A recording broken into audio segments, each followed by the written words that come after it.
Olá, bem-vindo à 15ª temporada do PQU Podcast, podcast para psiquiatras em formação. Aqui é evidência com opinião. Eu sou Luiz Alberto Etten e é uma satisfação tê-lo como ouvinte. Muito bom estar de volta, 15ª temporada. Quem iria imaginar? Amigos já dizem que o PQU Podcast se tornou patrimônio da psiquiatria nacional e deveria ser escutado por todo psiquiatra que deseja refletir sobre sua prática. E um colega afirmou que só por inveja para falar mal dele. Pois então, é com muita satisfação que retomamos os trabalhos. E vamos em frente.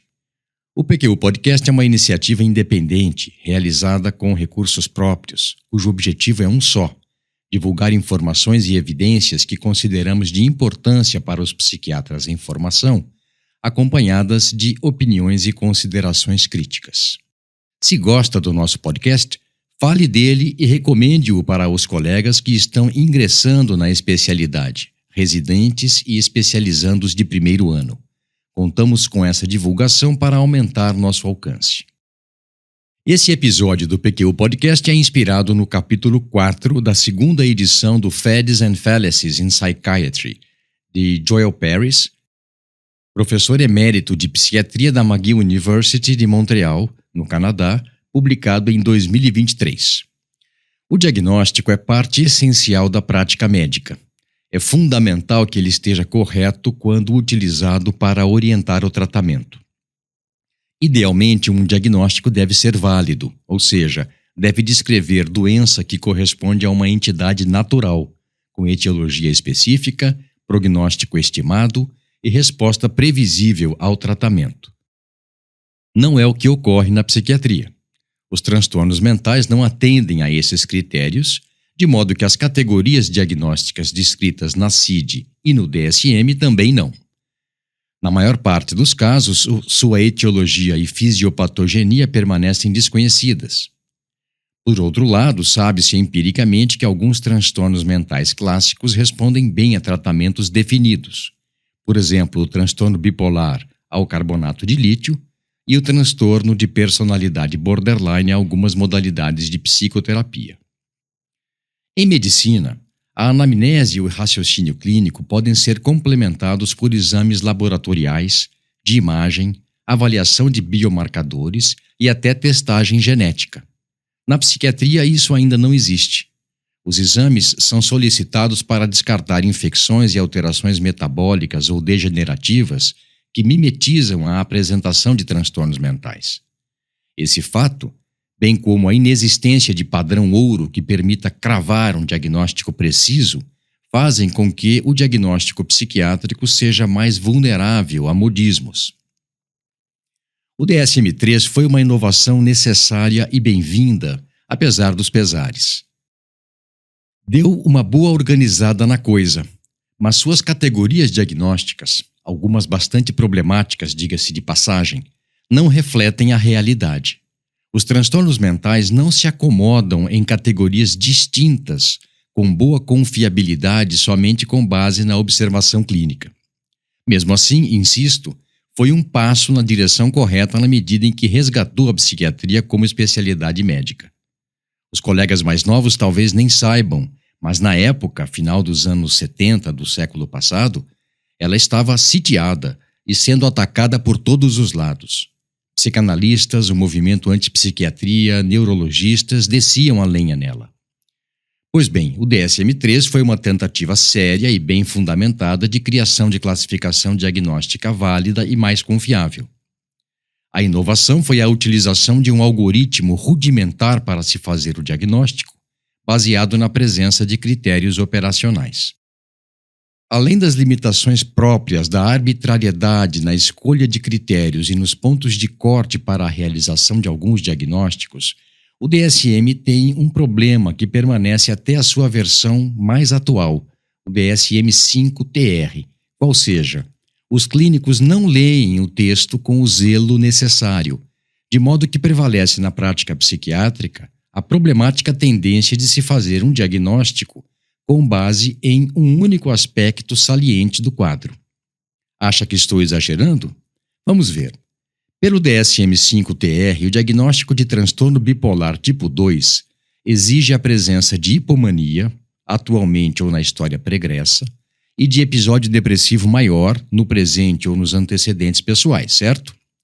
Nem vou entrar no mérito dos critérios dos sintomas de episódio hipomaníaco, mas na duração do humor irritadiço, expansivo, anormal ou persistentemente elevado. 4 dias consecutivos, praticamente o tempo todo ou sua maior parte. Outro detalhe, entre aspas, o funcionamento da pessoa no período de hipomania é inequivocamente disfuncional e distinto do que ela tem quando não sintomática, e percebido como tal, como muito diferente do normal, pelos que convivem com ela. Não sei se você, ouvinte, se deu conta de que muito diagnóstico de transtorno bipolar tipo 2 tem sido feito desconsiderando essas exigências. Mesmo com o transtorno bipolar clássico, cujos critérios são mais restritivos, principalmente pela gravidade dos sintomas, isso acontece. Recentemente, uma paciente de 71 anos com um transtorno depressivo recorrente, episódio atual grave e do tipo melancólico, o 5º que ela apresentava, sem ter tido nada parecido com um episódio de mania nem de hipomania na sua história pregressa, fato confirmado pelo marido com quem ela está casada há 46 anos, recebeu de um psiquiatra o diagnóstico de transtorno bipolar e, coerentemente, a prescrição de carbonato de lítio. Detalhe: o colega falou que era esse o diagnóstico para a paciente e para o marido, deixando-os muito preocupados. Em que ele se baseou para chegar a essa conclusão? No fato de ela comprar muitas coisas pela internet com frequência.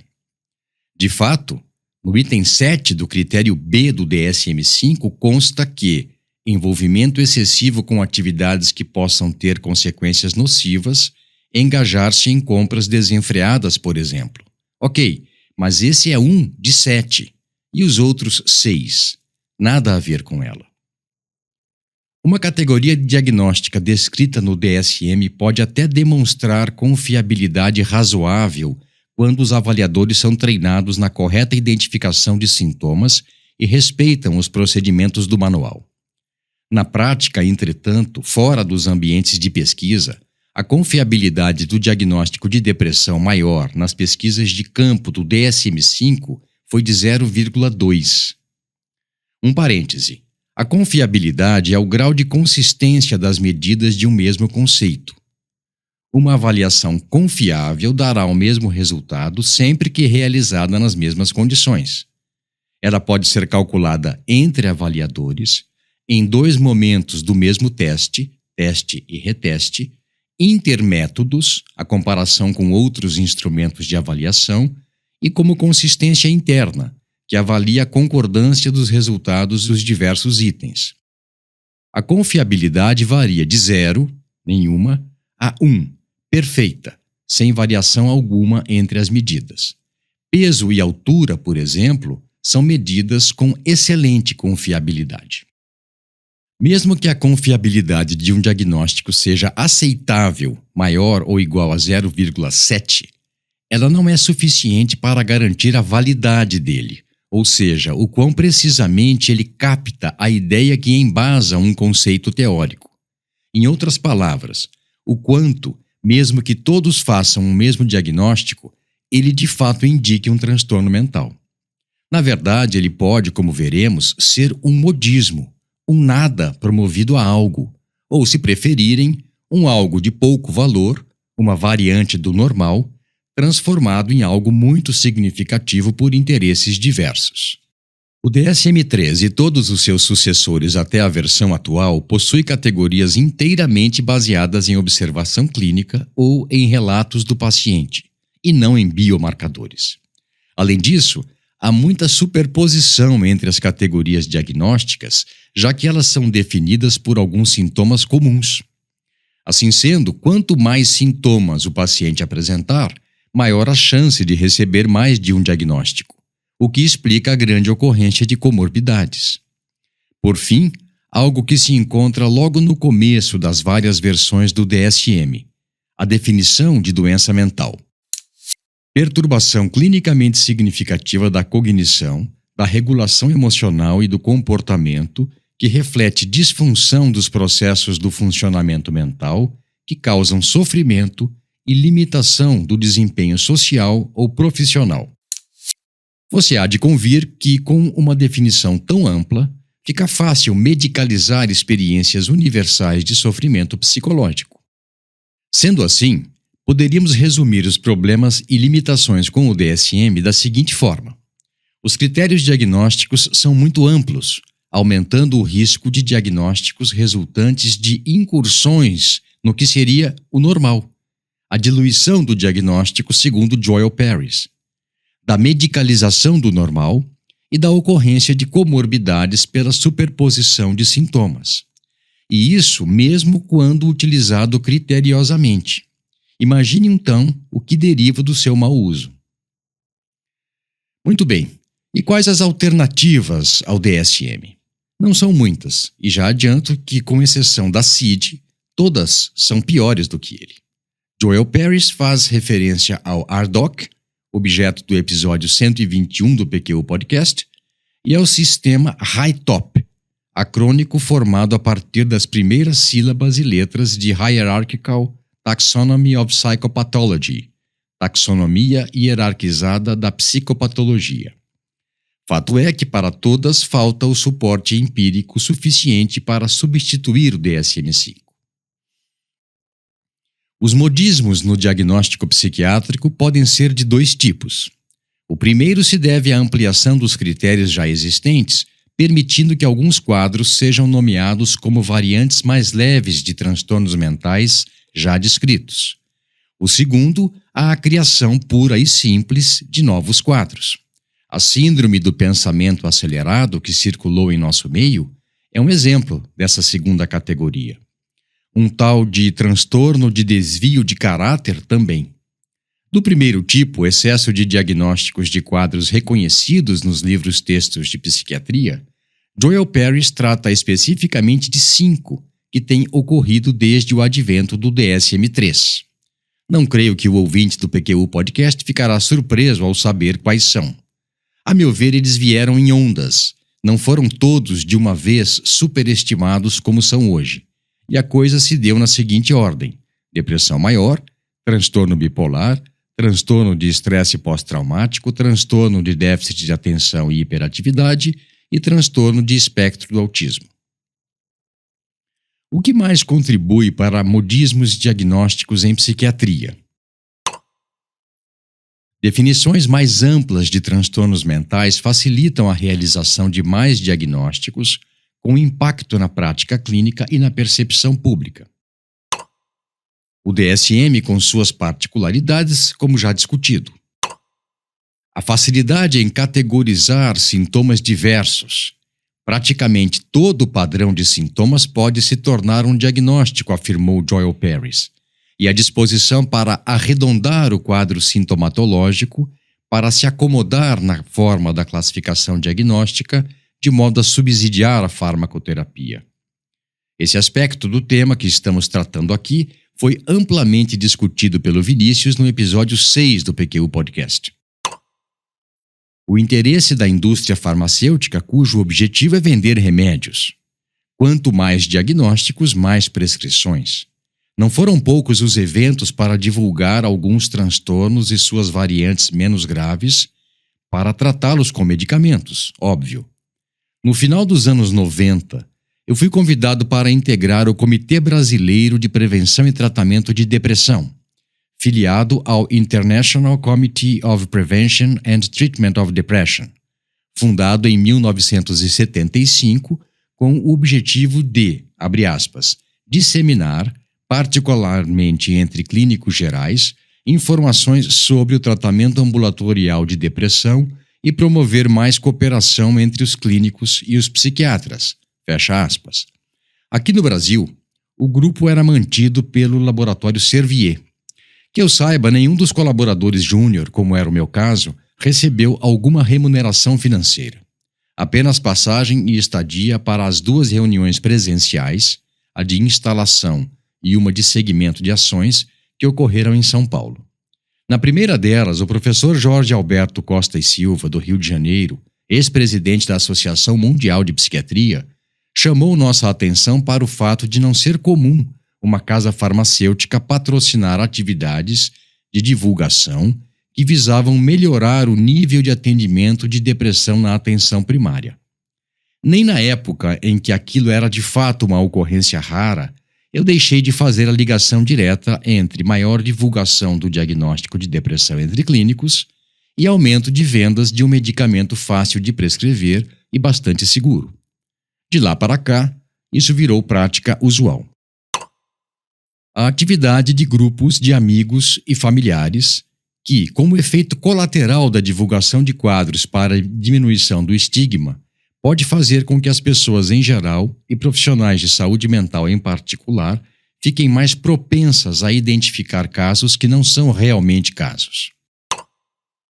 A internet e agora a inteligência artificial validando o que o leigo procura saber por intermédio de pesquisas e comandos nem sempre precisos e adequados.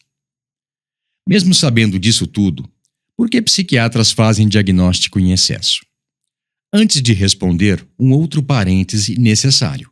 Muitos desses diagnósticos excessivos são feitos por médicos de outras especialidades, já sensibilizados pelas campanhas de propagação de medicamentos psiquiátricos que acompanha a divulgação maciça de determinados transtornos mentais.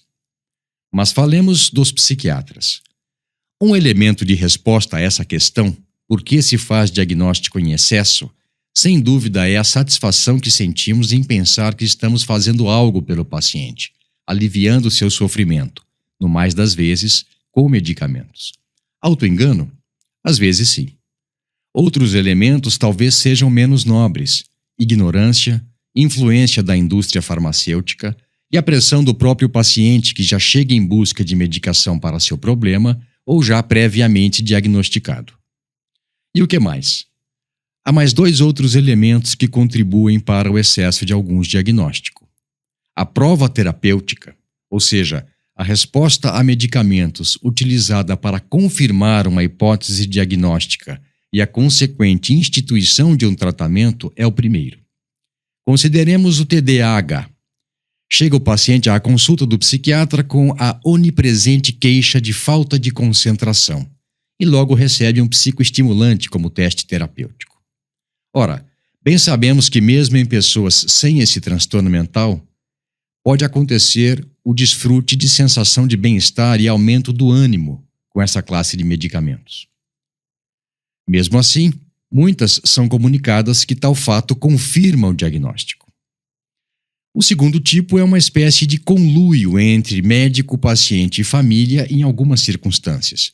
Um diagnóstico de transtorno do espectro do autismo pode ser mais palatável do que encarar o fato de que o paciente está tendo problemas de relacionamento e dificuldades acadêmicas, porque precisa aprimorar, rever ou adequar suas habilidades de relacionamento interpessoal ou seu controle de impulsos. Joel Paris, na página 45 do livro, faz uma afirmação que me causou estranheza. Ele escreveu, abre aspas, em todas as versões do DSM, há um alerta para que não se use o diagnóstico para guiar o tratamento. Fecha aspas. Pensei que devesse ser um erro que passou pela revisão dos editores, porque para mim não faz sentido não utilizar o diagnóstico para realizar o encaminhamento terapêutico. Fui checar e entendi o que ele quis dizer. Joel Paris fez uma interpretação um pouco particularizada do que de fato consta nos DSM a partir do 3, para defender sua ideia de que o diagnóstico, como proposto pelos manuais, não deve ser tomado como verdade absoluta e definitiva. Eis o que consta no DSM-5, por exemplo. O propósito do DSM é fornecer descrições claras de categorias diagnósticas com o intuito de capacitar clínicos e investigadores a diagnosticar, se comunicar, estudar e tratar pessoas com transtornos mentais. O DSM-5 não pretende ser livro abrangente de psicopatologia, nem cobrir diretrizes de tratamento para qualquer transtorno. Afirmação muito semelhante é feita nas versões anteriores, a partir do DSM-3. Em todas, enfatiza-se que o propósito primário do DSM como também da CID, diga-se de passagem, é padronizar categorias diagnósticas para facilitar a comunicação, a pesquisa e a compreensão dos transtornos mentais, e não servir de guia para tratamento. Por que esse aviso é importante? Porque os próprios organizadores desses manuais de diagnóstico entendem que, embora eles forneçam boa base para se fazer um diagnóstico, o tratamento efetivo depende de considerações clínicas mais amplas, tais como antecedentes pessoais e familiares, presença de comorbidades e de compreensão mais individualizada das necessidades, das preferências e das circunstâncias do paciente e das evidências disponíveis. Duas pessoas com o mesmo diagnóstico podem responder preferencialmente a abordagens terapêuticas distintas, ou a diferentes classes de medicamentos, ou a diferentes modalidades de psicoterapia. Muito bem, tudo isso para dizer que em Fads and Fallacies in Psychiatry, Joel Paris critica o excesso de alguns diagnósticos e advoga por uma aplicação mais crítica e individualizada do conhecimento psiquiátrico. Daí ter escrito que o diagnóstico feito pelo DSM não deve ser o norteador do tratamento, e sim as características da pessoa em que o diagnóstico foi feito, que pode mudar o diagnóstico ao longo do acompanhamento. Antes de nos encaminharmos para o final desse episódio, gostaria de deixar claro que falamos somente dos modismos e falácias em psiquiatria, por ter sido esse o recorte que fiz, mas esse fenômeno ocorre na medicina como um todo. Na conversa com o gastroenterologista e hepatologista Guilherme Santiago, autor do livro Medicina Excessiva, episódio 299 do PQU Podcast, abordamos modismos e falácias médicas de modo mais geral. Vale a pena escutá-lo com atenção. A expansão indiscriminada dos critérios para diagnóstico de transtornos mentais contribui enormemente para a sua identificação excessiva e, consequentemente, de tratamentos inadequados ou mesmo completamente desnecessários.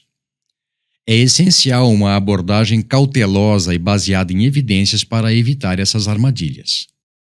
Para nós, um antídoto seria a leitura minuciosa e crítica dos manuais do diagnóstico atuais, que valorizasse seus pontos fortes, mas também reconhecesse o risco que eles carregam de facilitar o diagnóstico de variantes menores de transtornos mentais, como complementação do estudo de psicopatologia. Com essa consideração final, encerro esse episódio do PQU Podcast, em que fiz coro a Joel Paris quando ele afirma, na segunda edição do Fads and Fallacies in Psychiatry, que modismos diagnósticos e o excesso de prescrição de medicamentos para tratá-los, entre aspas, são uma praga que em nada enriquece o campo da psiquiatria e que, como tal, deve ser combatida, mas com critério para que a produção de qualidade desse campo não seja também danificada nesse combate. Um abraço e até a próxima. Você ouviu mais um episódio do PQU Podcast. Acesse nosso site pqpodcast.com.br, onde encontrará todos os episódios já publicados, com as respectivas referências organizados por data, autor e sessão. Também estamos no Instagram e no YouTube. Agradecemos sua atenção.